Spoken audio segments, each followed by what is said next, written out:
नमस्कार friends, RS ज्ञान YouTube channel में आपका हार्दिक स्वागत है। जैसे कि आप देख रहे हैं कंप्यूटर स्क्रीन पर, joint Indian army government of India, यहाँ पर रैली भर्ती, आर्मी जीडी, आर्मी अग्निवीर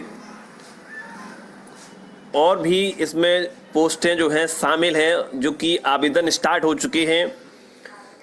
तो इसमें ऑनलाइन करने के लिए सबसे पहले आपको क्या करना होगा, ये देख सकते हैं डैशबोर्ड है, होम स्क्रीन है, अग्निपथ पे जाना होगा और यहाँ से यूजर रजिस्ट्रेशन पर आपको क्लिक कर देना होता है। इंस्ट्रक्शन ओपन हो जाते हैं, जिनको रीड करते हुए कंटिन्यू बटन पर क्लिक करना होगा। अगला स्टेप आपके सामने है आधार और मैट्रिकुलेशन। यहाँ पर एक सलाह दी गई है कि कैंडिडेट का आधार और मैट्रिकुलेशन डिटेल्स सेम होना चाहिए, तभी आप रजिस्ट्रेशन करें। अन्यथा की स्थिति में आप अपना आधार कार्ड सुधरवा लें, आधार कार्ड हाई स्कूल की मार्कशीट के अकॉर्डिंग करवा लीजिएगा, तब रजिस्ट्रेशन करें तो ज़्यादा बेहतर रहेगा। तो हम स्टार्ट करते हैं आधार नंबर से। तो हमने आधार पर क्लिक किया, यहाँ वही चीज़ दी गई है कि तभी आगे बढ़ें जब डिटेल समान हो आधार और हाई स्कूल का। तो हमने ओके बटन पर क्लिक किया है और उसके बाद पेज रिडायरेक्ट हुआ, फिर से वहीं पर पहुंच गए और confirm to fetch from DigiLocker. आप डिजी लॉकर वाली बटन पर क्लिक करेंगे तो ये आपको डिजी लॉकर की साइट पर ले जाएगा। जब आप हाई स्कूल से करते हैं तो हाई स्कूल का भी प्रोसेस लगभग ऐसे ही होता है। इस वीडियो में हम आधार से भी रजिस्ट्रेशन का प्रोसेस बताएंगे आपको, और मैट्रिकुलेशन सर्टिफिकेट से कैसे रजिस्टर करेंगे इसका भी प्रोसेस बताएंगे, और ये भी बताएंगे फॉर्म को फिल कैसे करना है, पेमेंट का प्रोसेस, फाइनल प्रिंट तक का पूरा प्रोसेस इस वीडियो में स्टेप बाय स्टेप दिखाने वाले हैं। तो प्लीज़ स्किप ना करें, पूरा वीडियो देखें, जिससे कि आपको कोई प्रॉब्लम्स ना हो, कोई मिस्टेक्स ना हो, अच्छे से फॉर्म आप फिल कर सकें। तो सबसे पहले हम स्टार्ट करते हैं आधार कार्ड से। तो हमने यहाँ आधार कार्ड पर टिक कर दिया है। उसके बाद हमें confirm to fetch from DigiLocker. और एक बात बता दें, यदि आप पहले से रजिस्टर्ड हैं तो आप डायरेक्ट जाके वहाँ से होम पेज डैशबोर्ड से डायरेक्टली लॉगिन कर सकते हैं। यदि न्यू कैंडिडेट हैं तो आप नए सिरे से रजिस्ट्रेशन वीडियो के माध्यम से कर सकते हैं। लॉगिन का भी प्रोसेस हम इस वीडियो में आपको जल्द ही बताने वाले हैं। अगला स्टेप आपके सामने है और आपको आधार नंबर डालना होगा, कैप्चा फिल करना होगा, नेक्स्ट बटन पर क्लिक करना होगा। अगला स्टेप फ्रेंड्स ओटीपी का है, ओटीपी को डालना होगा और उसके बाद कंटिन्यू बटन पर क्लिक करना होगा।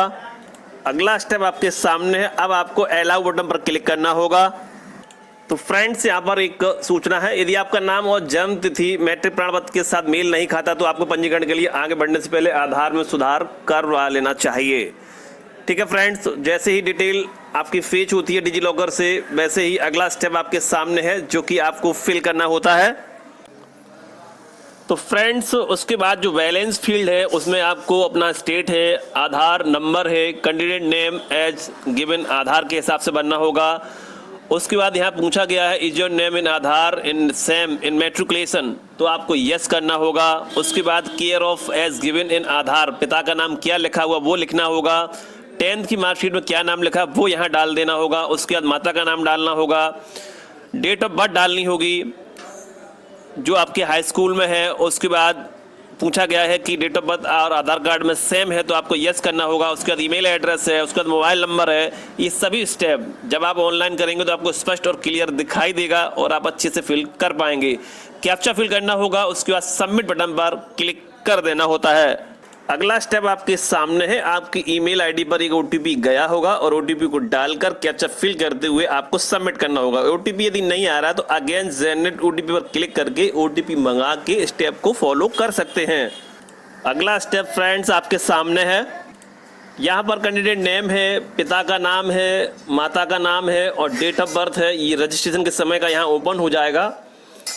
और उसके बाद यहाँ जेंडर है, मैरिटल स्टेटस है, हाइट है, ये सभी को अच्छे से फिल कर लेंगे जितने भी एडिटेबल ऑप्शंस आपके सामने हैं। यदि रजिस्ट्रेशन गलत फिल हो गया है तो इस पार्ट को छोड़ दीजिएगा और फिर से नए सिरे से जाइए, फिर से प्रयास करिए और डिटेल को सही भरते हुए यहाँ तक पहुँचिएगा।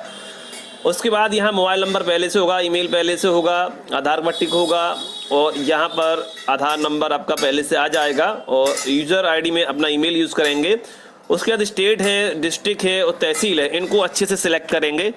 अगला स्टेप आपके सामने है क्वालिफाइंग कोर्स।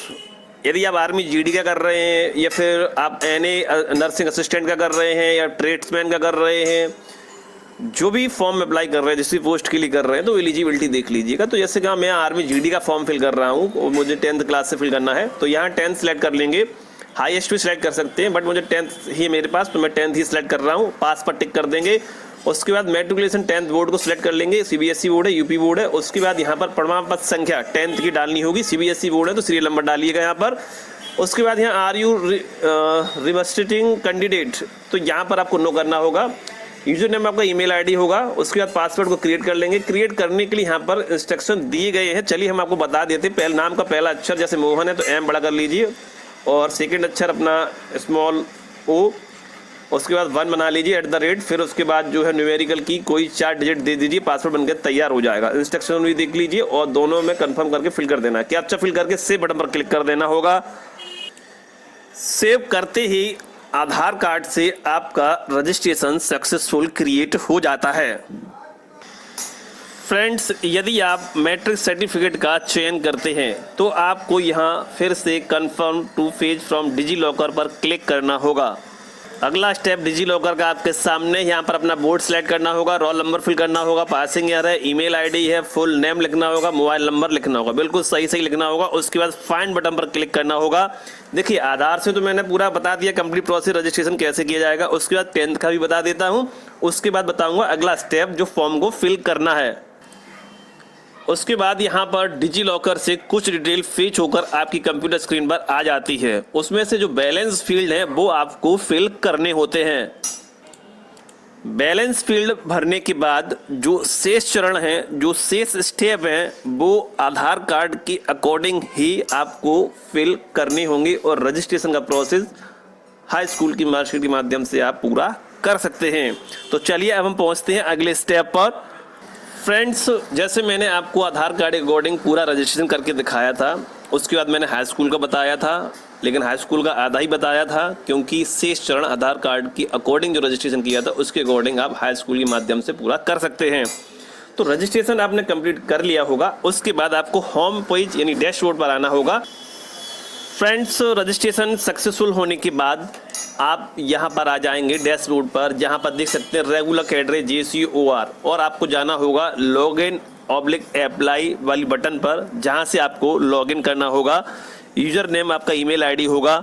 अगला स्टेप आपके सामने है, जहां पर अपना ईमेल आईडी और पासवर्ड को डालते हुए कैप्चा फिल करना है। लॉगिन बटन पर क्लिक कर देना होगा। इस प्रकार आपका लॉगिन हो जाता है। लॉगिन डैशबोर्ड आपके सामने है, जहां पर अपनी डिटेल को चेक करते हुए जहां भी आपको अप्लाई ग्रीन बटन दिख रहा है वो पोस्ट के लिए आप एलिजिबल हैं, और अप्लाई बटन पर क्लिक करके आप अपना अप्लाई कर सकते हैं। जिस भी पोस्ट के लिए आवेदन करना चाहते हैं, आर्मी GD के लिए, आर्मी वुमेन्स आर्मी के लिए, या फिर ट्रेड्समैन के लिए, या फिर नर्सिंग असिस्टेंट के लिए, बहुत सारी पोस्टें यहाँ निकल कर आ जाती हैं जो भी आपकी एलिजिबिलिटी होगी। और उसी के अकॉर्डिंग जस्ट सामने अप्लाई बटन आपको ग्रीन में दिख जाएगा, बस अप्लाई करके अपना आवेदन को नेक्स्ट फिल कर सकते हैं। यहाँ पर देख सकते हैं अग्निवीर और रेगुलर कैडरे 2 प्रकार की यहाँ वैकेंसियाँ हैं, तो इन पर क्लिक करके अपनी पोस्ट को देख सकते हैं। जस्ट सामने अप्लाई बटन ग्रीन होगा, उसको अप्लाई कर सकते हैं जिस भी पोस्ट की अप्लाई करना चाहते हैं। अप्लाई पर क्लिक करते ही आपके सामने इस प्रकार का पेज होगा, इंस्ट्रक्शन होंगे, कंटिन्यू बटन होगा। कंटिन्यू बटन करके अगले स्टेप पर पहुंचना होगा। अगला स्टेप आपके सामने होगा, जहां पर पर्सनल इंफॉर्मेशन को चेक और फिल करते हुए फोटो सिग्नेचर को अपलोड करना होगा। फोटो 20 KB तक का होना चाहिए, सिग्नेचर 10 KB तक का होना चाहिए। उसके बाद आपको कंटिन्यू बटन पर क्लिक करना होगा। अगला स्टेप जो एड्रेस का है, एड्रेस को अच्छे से फिल करने के बाद सेव एंड कंटिन्यू बटन पर क्लिक करना होगा। अगला स्टेप जो आपके सामने है, यहाँ पर देख सकते हैं स्पोर्ट है तो यस करेंगे, नहीं तो नो कर देंगे, ठीक है। उसके बाद स्पोर्ट्स लेवल, यस करने की स्थिति में आपको यहाँ यस तो नो का जवाब देना होगा। NCC है तो यस करेंगे, नहीं तो नो कर देंगे। उसके बाद यहाँ डिटेल, यदि कोई आपका रिलेशन है तो यहाँ फिल कर सकते हैं, और स्पेशल कोई कैटेगरी है तो उसको सिलेक्ट कर सकते हैं, अदरवाइज छोड़ सकते हैं। उसके बाद यहाँ पूछा गया है relation with army in personal, है तो भरेंगे, नहीं तो छोड़ देंगे। उसके बाद यहाँ पूछा हाईएस्ट एजुकेशन क्वालिफिकेशन क्या रही है आपके पास, 10th है या फिर 12th है, ग्रेजुएशन है, वो यहाँ फिल कर सकते हैं। उसके बाद सेव एंड कंटिन्यू बटन पर क्लिक करना होगा। अगला स्टेप आपका एजुकेशन का है, तो यहाँ पर आपने जो पोस्ट के लिए अप्लाई किया, जैसे 10th के लिए अप्लाई किया तो 10th ही भरना। जैसे GD में 10th मांगा गया है तो 10th फिल करना है, NA में 12th मांगा गया है, बायोलॉजी से तो 12th फिल करना है, क्लर्क में आपका 10+2 मांगा गया है तो 10+2 आपको फिल करना है। इस प्रकार से आपको अपना जो एलिजिबिलिटी है उसी के हिसाब से यहाँ पे अपनी योग्यता को सिलेक्ट करना है। ओके, तो यहाँ जैसे मैंने GD को चूज़ किया था, और GD का मैं यहाँ एजुकेशन जो है 10th में सेलेक्ट कर लेता हूँ। उसके बाद बोर्ड सेलेक्ट करूँगा, उसके बाद पासिंग ईयर, रोल नंबर, प्रमाण पत्र संख्या फिल करने के बाद ऐड बटन पर क्लिक करना होगा। इस प्रकार यहाँ ऐड करने के बाद आपको सब्जेक्ट वाइज बारी बारी से ऐड कर लेना है और सब्जेक्ट की एक लिस्ट बन जाती है। 10th में जैसे 5 सब्जेक्ट या 6 सब्जेक्ट, 6 को बारी बारी से यहाँ ऐड न्यू मोर पर क्लिक करके ऐड कर लेते हैं और इस प्रकार से जैसे कंप्यूटर स्क्रीन देख रहे हैं इस प्रकार से ऐड कर लेते हैं। उसका सेव एंड कंटिन्यू बटन पर क्लिक करना होगा। अगला स्टेप जो है एग्जाम सेंटर का, बारी बारी से एग्जाम सेंटर को चूज करेंगे। उसके बाद एप्लीकेशन फील्ड सेल्फ किया है या फिर साइबर कैफे के थ्रू किया है या फिर अदर एजेंसी के माध्यम से किया, उस पर टिक करेंगे और सेव एंड कंटिन्यू बटन पर क्लिक करना होगा। अगला जो स्टेप है फाइनल प्रिंट प्रीव्यू को होगा, जिसको स्टेप बाय स्टेप चेक कर लेंगे। यदि कोई समस्या है तो बॉटम में एडिट बटन मिल जाता है, वहां से एडिट कर सकते हैं, नहीं तो आपको फाइनल सबमिट करना होगा। और अगला स्टेप आपके सामने पेमेंट का होगा। अब आपको पेमेंट बटन दिख जाएगा, पे पर क्लिक करेंगे और आपसे पूछा जाएगा फाइनल आप आगे बढ़ना चाहते हैं तो ओके बटन पर क्लिक करके आप आगे बढ़ जाएंगे। अगला स्टेप पेमेंट गेटवे का, जहां से debit card and net banking UPI किसी भी मोड से पेमेंट कर सकते हैं। अब आपको पे नाउ पर क्लिक करना होगा। यदि आप डेबिट कार्ड से यूज कर रहे हैं, यूपीआई से यूज कर रहे हैं तो क्यूआर कोड को स्कैन करके अपने मोबाइल से, पीसी, लैपटॉप से और उसके बाद पेमेंट कर सकते हैं। तो अगला स्टेप आपके सामने क्या होगा, अगले स्टेप में जैसे ही पेमेंट सक्सेसफुल होता है रीडायरेक्ट होके आप सीधा आ जाते हैं अपने होम स्क्रीन पर, जहां पर यदि आप प्रिंट आउट नहीं निकाल पा रहे हैं या पेमेंट रिसिप्ट डाउनलोड नहीं कर पा रहे हैं तो आपको जाना होगा हिस्ट्री ऑफ एप्लीकेशन में। लॉगिन करने के बाद यहां देख सकते हैं डाउनलोड रिसिप्ट, तो यहाँ से रिसिप्ट को डाउनलोड कर सकते हैं और व्यू करके अपने एप्लीकेशन प्रिंट का पीडीएफ डाउनलोड कर सकते हैं। जैसे व्यू करेंगे सीधा एक पेज ओपन होगा, बॉटम में जाएंगे वहाँ एक डाउनलोड पीडीएफ का ऑप्शन मिल जाता है, वहाँ से प्रिंट आउट डाउनलोड कर सकेंगे। स्टेटस की जो स्थिति है जैसा कि आप देख रहे हैं कंप्यूटर स्क्रीन, सेम आपको ऐसा ही दिखना चाहिए। सबमिट दिखना चाहिए स्टेटस और व्यू दिखना चाहिए, जहाँ से प्रिंट निकलना चाहिए क्लिक करने के बाद, पीडीएफ डाउनलोड होनी चाहिए और रिसिप्ट डाउनलोड होना चाहिए।